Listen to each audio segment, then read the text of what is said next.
Est-ce que ça vous est déjà arrivé d'être en cours de yoga et que votre professeur vous demande de prendre votre sangle et de la boucler? Et là, petit moment de panique, vous vous rendez compte que vous n'avez toujours pas compris comment est-ce qu'il faut installer votre sangle, sachant qu'elles n'ont pas toutes le même système de fermeture. Donc si ça vous est arrivé, je pense que ça nous arrive à tous quand on commence notre pratique de yoga.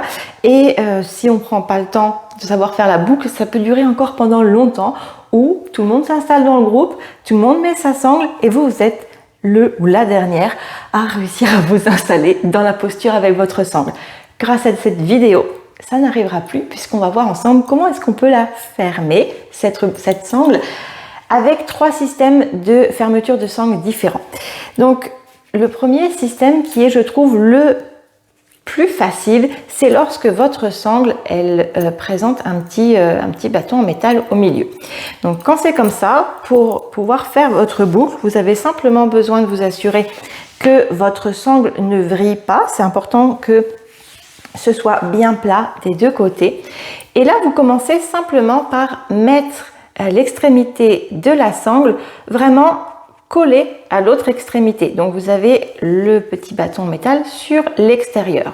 Là, vous faites coulisser votre sangle et ensuite pour fermer, vous faites l'inverse, c'est-à-dire que vous vous servez du système du petit bâton, vous le mettez contre votre sangle et vous passez tout simplement de l'autre côté. Et une fois qu'on a installé la sangle de cette manière, on lâche l'extrémité, on prend notre sangle et comme on peut voir, ça tient très bien. Donc, une fois que ça c'est fait, on verra juste après. Je vous montre les 3 systèmes de fermeture et après on verra, une fois que la boucle elle est bien mise, comment est-ce qu'on met bien notre sangle sur nous. Deuxième système qu'on peut retrouver. Un système où on a plutôt 2 petits anneaux sur une extrémité et puis en face, il n'y a rien. Donc ça, c'est encore aussi un système assez simple où tout simplement, donc comme pour le premier système, vous arrangez que la sangle ne vrille pas. On passe l'extrémité dans les 2 boucles, puis on ouvre. Donc là, on ouvre notre système de façon à pouvoir passer notre boucle, notre extrémité de la sangle, dans l'autre boucle. Et là, on referme, ça coulisse. Et si je prends ma sangle des 2 morceaux, des 2 côtés, de nouveau, ça tient bien.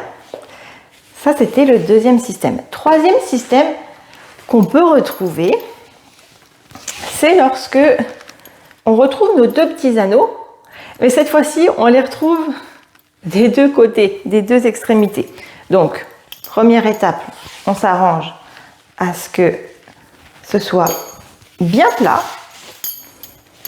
que ça ne vrille pas. Et ensuite, eh bien, on passe, moi je vais les mettre dans l'autre sens, hop, nos 2 anneaux dans les 2 anneaux. Donc là, c'est un système, je trouve, moins évident. Ceci dit, ça marche quand même. Donc, faut qu'on, vous voyez, en fait, ça résiste un peu plus. Mais on peut quand même passer la sangle d'un côté, on ouvre les 2 anneaux, on passe par-dessus le premier et on passe dans le second. Donc, une fois qu'on a passé la petite résistance, alors soit c'est moi qui m'y prends pas bien avec cette sangle, ou soit ça résiste vraiment un peu plus, et on tire. Donc c'est vraiment le même système que la violette, le système précédent, mais un peu moins pratique je trouve, et là on retrouve la sangle qui tient bien lorsqu'on tire sur les 2 morceaux. Une fois qu'on a réussi à faire ça, donc il y a plein de façons d'utiliser les sangles. J'avais déjà fait une vidéo où je propose la posture du papillon couché sur le dos et où j'explique justement comment installer la sangle. Une des manières qu'on peut utiliser la sangle, c'est de la passer par-dessus nous, par exemple, et de venir la passer sous nos pieds. Je ne sais pas si vous voyez bien avec le genou, mais l'idée, c'est que vous puissiez tirer sur votre sangle vers vous pour la resserrer facilement.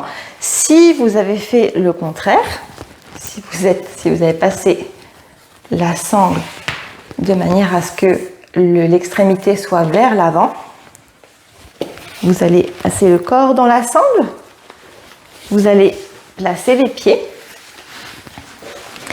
Et au moment de tirer pour resserrer la sangle là où vous en avez besoin, il va falloir tirer dans l'autre sens. Donc ça marche, hein, mais c'est vraiment pas pratique.